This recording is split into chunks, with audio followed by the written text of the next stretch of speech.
Oke, untuk kelas ini hanya 12 orang ya. Ya, nanti ini saya screenshot aja ini untuk presensinya mungkin eh, ada 12 orang.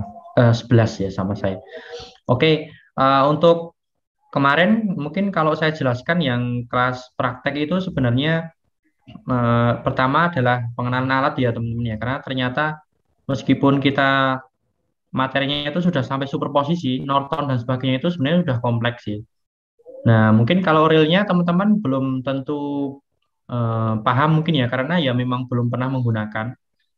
Atau mungkin malah ada yang belum pernah pegang multimeter kayak gitu ya. Nah, itu mungkin nanti ya mungkin nanti di semester awal, kalau kalian kan mungkin luringnya di semester awal, semester 2 ya, nanti kita apa ya, flashback gitulah ya. Untuk mungkin kita agendakan satu pertemuan untuk nyoba-nyoba alat. Dan itu saya rasa penting. Karena kalau misalnya kita belum tahu, kalian belum pernah menggunakan multimeter, terus nanti osiloskop, AFG, power supply, ya itu nanti eh, susah juga nanti ke depannya. Jadi ya nanti kita usahakan seperti itu gitu ya. Nah, mungkin saya pengen menunjukkan ini dulu ya teman-teman ya. Di YouTube nggak apa-apa ya. Jadi mungkin barangkali belum pernah ada yang belum pernah melihat apa multimeter. Multimeter, karena ini utama ya senjata utama kita anak elektronika sebenarnya multimeter. Kenapa? Karena kita bermain dengan tegangan. Kemarin kan kita banyak bahas tegangan V gitu ya, V out, V in, tegangan di analog juga. Kemudian arus, ampere, I-nya berapa, gitu. Kemudian resistansinya berapa. Nah, itu kan mengukurnya pakai multimeter. Meskipun kita kemarin menyebutnya voltmeter, kita menyebutnya ampere meter atau ammeter, kemudian ohmmeter. Nah, itu semua itu tergabung dalam satu satu alat namanya multimeter. Makanya multi. Meskipun di lab pun ada ya, misalnya voltmeter sendiri itu ada. Voltmeter tersendiri, ampere meter sendiri gitu. Kemudian RLC nanti ada, ya intinya nanti banyak. Nah, tetapi yang sering kita temui nanti adalah multimeter, ini banyak sekali.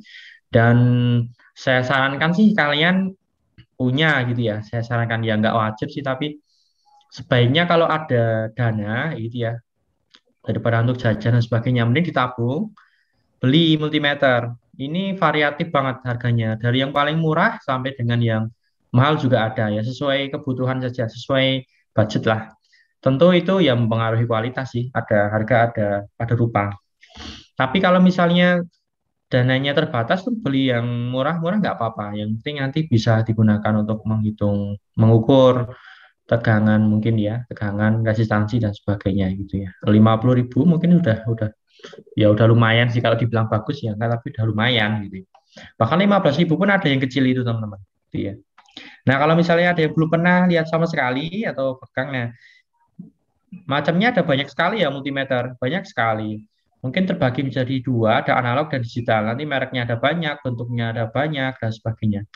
Nah, sekarang memang kebanyakan digital. Digital itu gampang ya. Kita tinggal lihat aja layarnya ini nanti keluarnya berapa volt, berapa ampere, berapa ohm, kayak gitu.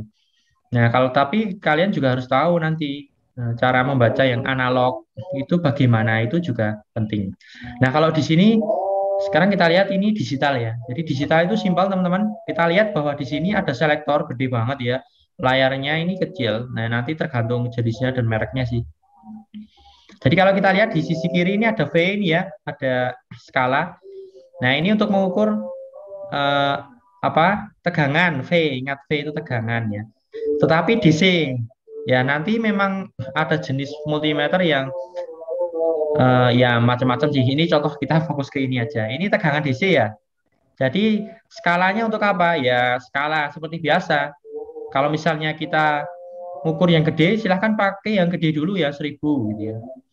Kalaupun ngukur yang kecil, sebaiknya memang pakai yang 1.000 dulu. Karena jangan sampai kita ngukur tegangan misalnya 220 volt, kita pakai, ya kalau DC nggak nyampe segitu ya. Misalnya kita mau mengukur DC 24 volt, kita pakai skala yang kecil, terutama yang analog, kan nanti bisa bisa rusak multinya.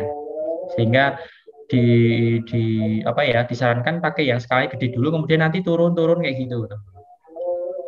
Intinya sebagai pengamanan alat kita juga perlu memperhatikan gitu ya. Jadi skalanya pakai yang gede dulu, kemudian dikecilkan. Nanti silakan pilih skala berapa. Kalau mau ukur 10 volt ya bisa pakai skala yang 20 gitu. Nanti akan muncul nilainya di sini ya gitu ya. Kemudian di sini ada V lagi, tetapi ada sinyalnya sinus. Nah, ini untuk mengukur tegangan AC. Jadi beda ya. Kita mengukur tegangan DC dan tegangan AC itu selektornya beda di multimeter gitu. Kemudian A ini untuk mengukur arus ampere meter gitu ya. Nah, ini skalanya ada 10, 200 mili, 20 mili, 2000 mikro. Jadi yang terbesar hanya 10. Kenapa? Ya karena memang rata-rata arus listrik itu yang kita gunakan itu memang arus lemah gitu. Arus lemah. Jarang sekali yang ada di atas 5 ampere pun biasanya jarang ya. Mungkin kita mainnya ya di mili-mili ya, 200 mili, 20 mili, 10 mili gitu ya. Kemarin di penguat transistor itu kan segitu ya, 20 mili, ya mili-mili gitu.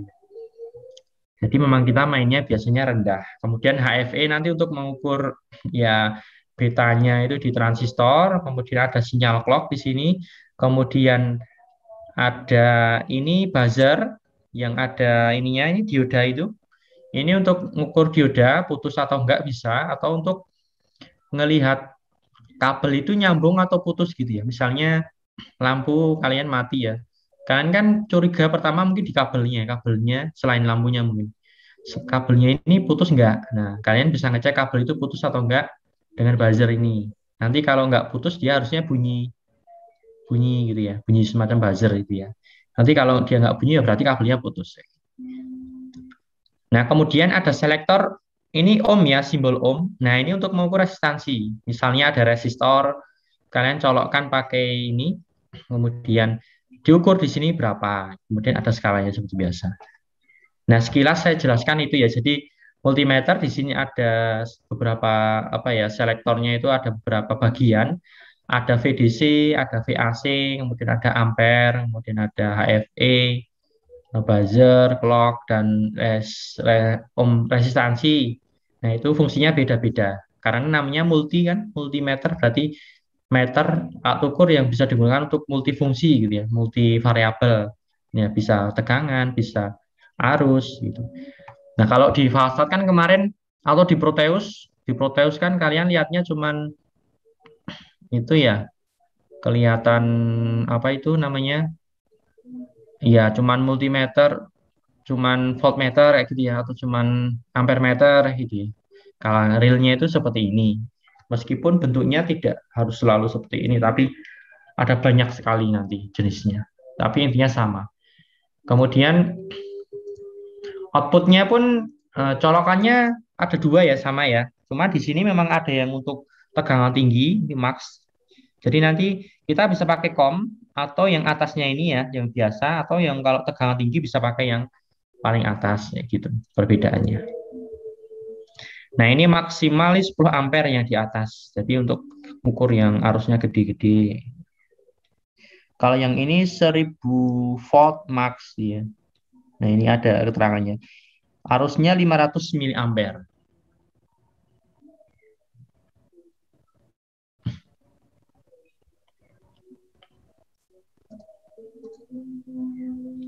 Nah, untuk mengukurnya gimana ya? Ini outputnya seperti kemarin yang ada di Proteus atau di Falstad gitu ya. Jadi ada dua colokan, merah dan hitam. Untuk beberapa kasus ini jangan sampai terbalik ya, jangan sampai terbalik. Misalnya kalian mengukur tegangan DC, ya kan ada polaritasnya itu plus atau minus ya. Maka yang merah itu nanti dicolokkan ke bagian plusnya. Gitu. Kalau negatif di bagian minnya. Nanti kalau kebalik itu bisa ya bisa rusak kalau lama-lama dibiarkan. Maka itu perlu kita perhatikan. Itu K3-nya dalam alat ukur itu kayak gitu.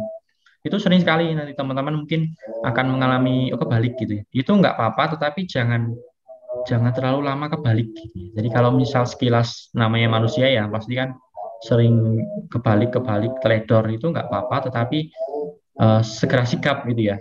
Nanti kelihatan itu kalau kebalik misalnya ada tandanya. Kalau di Multimeter analog tuh jarumnya geraknya kebalik gitu ya. Jadi harusnya ke kanan dia malah ke kiri. Nah, itu harus segera dilepas kemudian dibalik lagi. Nah, ini multimeter saya rasa seperti biasa sih teman-teman ya. Nah, ini contoh ngukur. Nah, kalau untuk masalah kalibrasi saya rasa kita butuh butuh lihat secara langsung gitu ya kalau kalibrasi. Nah, ini cara ngukur. Nah, ini cara ngukur ohm ya. Nah, resistor. Resistor. Kalau ngukur resistor, nah, seperti ini jangan dua-duanya itu dipegang pakai jempol. Nanti biasanya nilainya berubah-ubah. Maka satu mungkin boleh lah dipegang pakai jempol, tapi satunya seperti ini.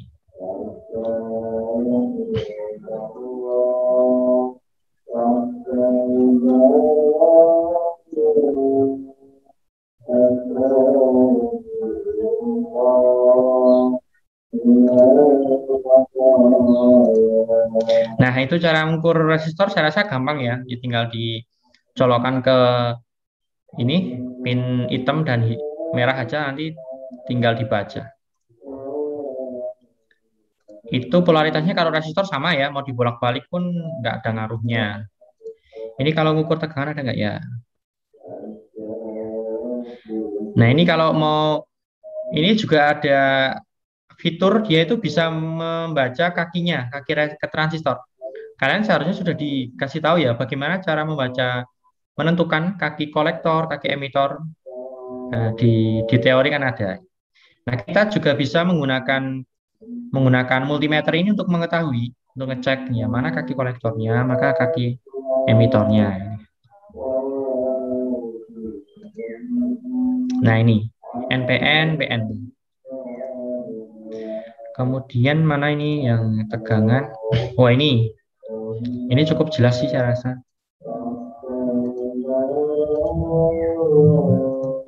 Nah, kalau kita mau ukur arus, teman-teman, pertama adalah selektornya kita arahkan ke ya bagian ampere A gitu ya. Misalnya di skala 200 mili. Nah, kemudian ingat ya, cara peletakan ampere meter itu seri. Nah, di tengah-tengah gini seri. Jadi kalau ada rangkaian diputus dulu, kemudian di tengah-tengahnya itu dikasih ampere meternya ini. Nah, ini contoh colokan merahnya itu di sisi kiri. Kenapa? Karena yang positif di sini. Yang dekat dengan sumber plus 10 volt. Nah, colokannya dikasih yang sini. Kemudian yang di sebelah sini, kanan atau kiri ya ini ya. Yang sini itu blacklit-nya. Blacklit itu colokan hitamnya. Ya, colokan hitamnya. Karena di sini itu lebih negatif daripada sebelah kiri. Di sini ingat, di sini lihat ada ground. Nah, itu juga jangan sampai kebalik. Kalau kebalik biasanya memang negatif kayak gitu tulisannya. Nggak begitu masalah, tetapi ya sebisanya jangan sampai kebalik. Itu ya. Itu teman-teman.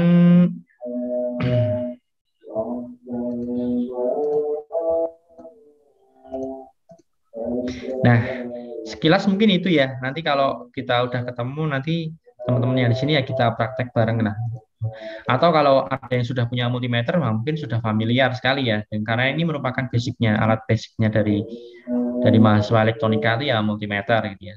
Saya sarankan sih silahkan belilah kalau ada dana, tapi tidak memaksa juga.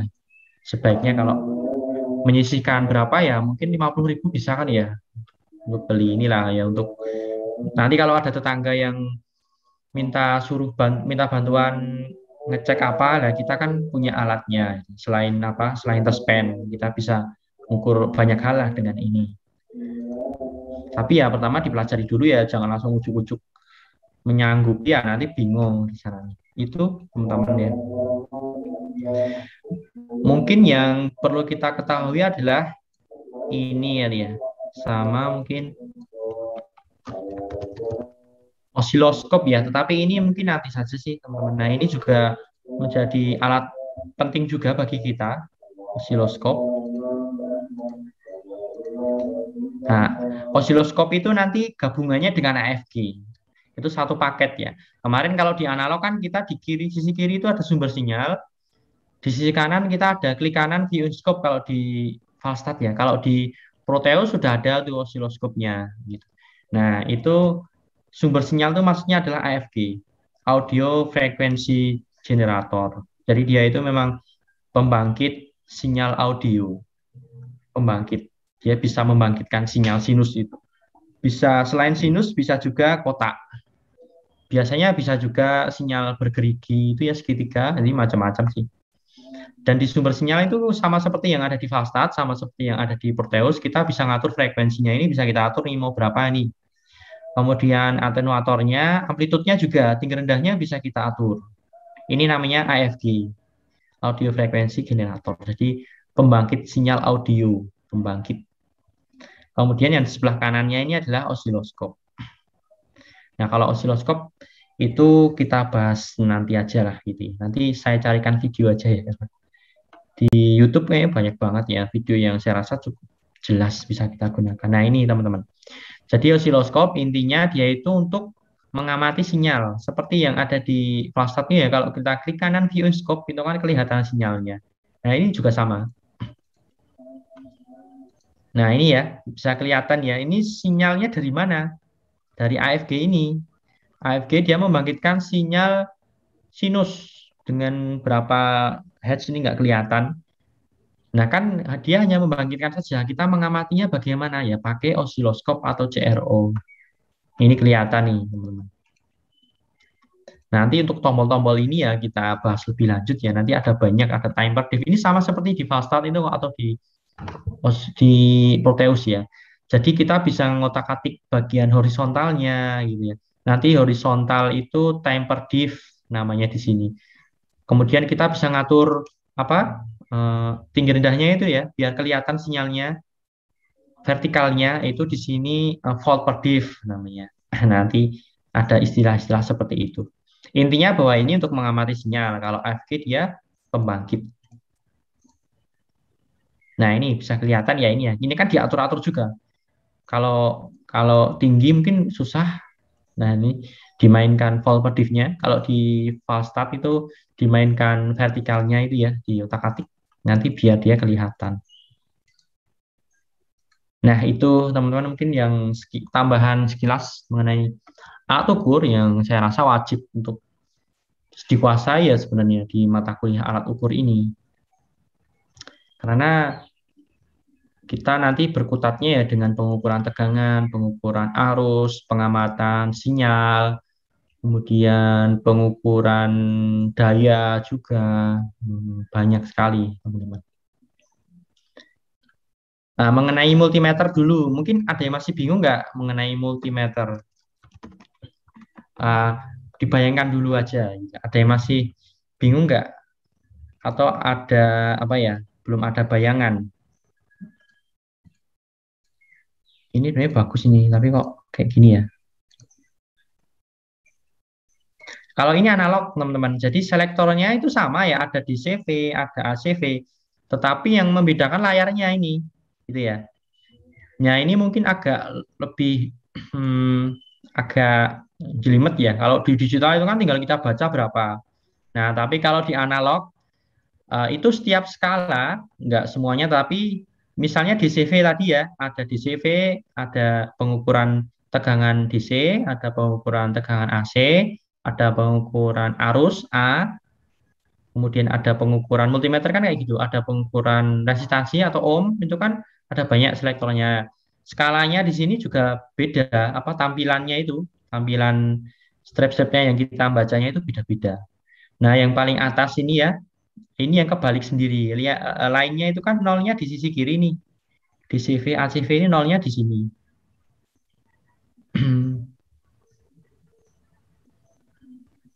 Ini nih.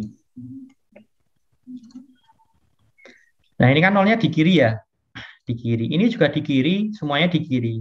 Nah, tetapi khusus yang resistansi ohmmeter namanya ohmmeter ini kan ohmmeter. Itu nolnya di sini, teman-teman. Jadi beda sendiri. Jadi kalian nanti pertama harus kalibrasi dulu. Nah, kalibrasi itu colokan kalian posisikan selektornya di posisi ohmmeter tentunya ya, karena kita mau mengukur ohm, mengukur resistansi. Kemudian kalian sesuaikan jarumnya itu akan bergerak ke kanan. Jadi harus disesuaikan dengan nol pas. Nanti kalau kayak gini nggak pas nol, harus digeser sedikit sampai pas nol. Nah, kemudian kalian gunakan untuk mengukur resistor misalnya, nanti dia akan menunjuk misalnya di sini. Nah, berarti nilainya itu ini, kalian baca dari sini. 5, ini kan 6, 7, 8, oh 9. Berarti 9. Nah, pengalinya selektornya berapa? Kalau pengali 10 berarti kali 10, 90 ohm. Kalau pengalinya yang selektor tadi loh, yang di bawah ini nggak kelihatan. 1 kilo ya berarti 9K. Nah, simpel bacanya. Kayak gitu. Jadi jarumnya ini akan bergerak ini. Jarumnya itu sekarang di sisi kiri nih, warnanya silver. Nah, kemudian kalau kita ngukur tegangan, tegangan DC atau AC, nah itu kita pakai ini, yang ini teman-teman. Eh, kita